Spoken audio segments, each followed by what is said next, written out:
ये शहर एक तरह की विशाल गाड़ी होते हैं जिनके अंदर इंसान की ज़रूरत की हर एक चीज़ मौजूद होती है। धरती पर संसाधन कम होने की वजह से ये बड़े बड़े चलते फिरते शहर एक दूसरे पर हमला करते हैं। यहाँ हम एक बहुत बड़ा शहर देखते हैं जो बहुत ही ताकतवर है। इसका कमांडर वैलेंटाइन है। वह दूरबीन से देखता है कि उसे देखकर एक छोटा शहर भाग रहा है, क्योंकि उसे पता है वो उसे कैप्चर कर लेंगे। लेकिन सिटी ऑफ द लंडन लगातार उसका पीछा करता है, जिसकी टेक्नोलॉजी स्पीड बहुत ही एडवांस होती है।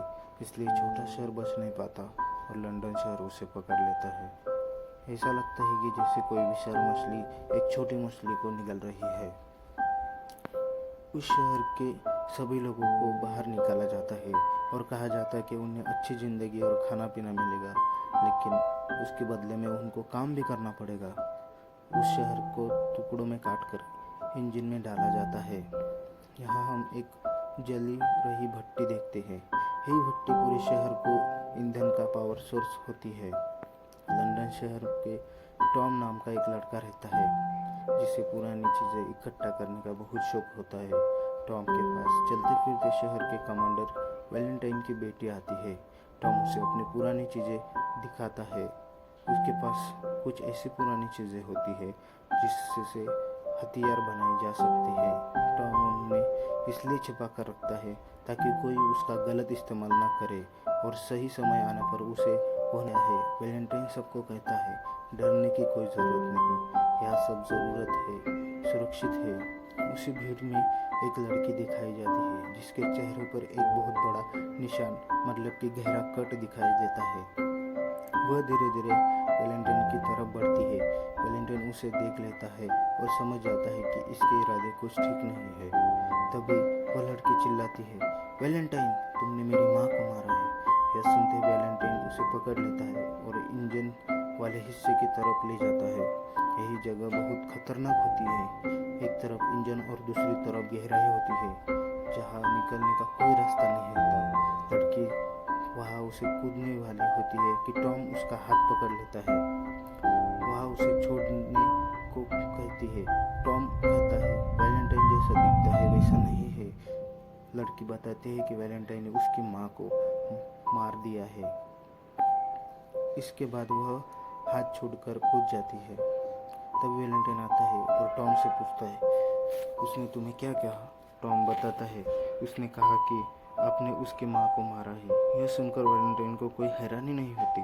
टॉम कहता है उसे अब यहाँ से जाना चाहिए, लेकिन वैलेंटाइन उसे भी उसी जगह से नीचे धक्का देता है। दोनों शहर से बाहर गिरते हैं। वैलेंटाइन झूठ बोल देता है कि वह कूद गए।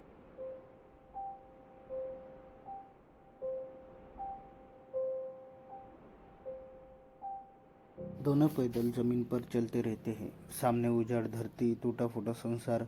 जहाँ भी सभ्यता थी, अब सिर्फ खंडर बचे हैं। लड़की अपना नाम बताती है, हेस्टोर्चा। उसका चेहरा कटा फटा इसलिए है क्योंकि बचपन में वैलेंटाइन ने उसकी माँ को हत्या कर दी थी और उसी भगदड़ में उसे भी एक वार मिला था। अब हेस्टर तो बच गई, लेकिन उसका एक ही जीवन का सपना था, बदला लेना। फैंग को पहले ही पता था कि वैलेंटाइन कुछ बड़ा और खतरनाक प्लान कर रहा है। वही टॉम और हेस्टर कहती है कि अगर वैलेंटाइन ने पुराना क्वांटम हथियार चालू कर दिया तो दुनिया फिर से बर्बाद हो जाएगी। वही हथियार जिसने पुराने समय में पूरी एयरशिप पर रहते रहते हेस्टर और टॉम के बीच भरोसा बनने लगता है।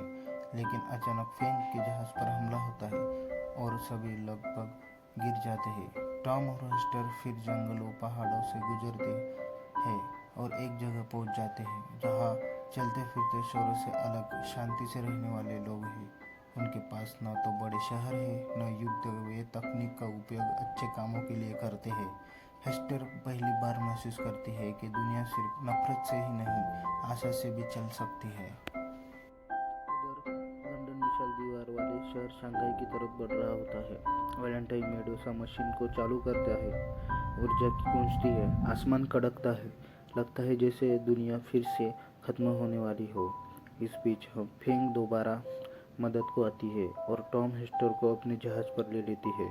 वे लंदन को रोकने के लिए आखिरी कोशिश करते हैं। भीषण लड़ाई होती है, फेंग शहीद हो जाती है, पर उसकी लड़ाई का जज्बा हम सब से रहता है। टॉम लंदन शहर के अंदर घुस जाता है जबकि हेस्टर वैलेंटाइन का सामना करती रहती है। दोनों आमने सामने। एक तरफ वैलेंटाइन कहता है कि वह दुनिया को एक बना रहा है, लेकिन हेस्टर जवाब देती है, तुम दुनिया बचा नहीं रहे हो, उसे फिर से मिटा रहे हो। मेडुसा को ओवरलोड किया जाता है। टॉम इंजन रूम में जाकर सिस्टम को नष्ट कर देता है। विशाल धमाका होता है।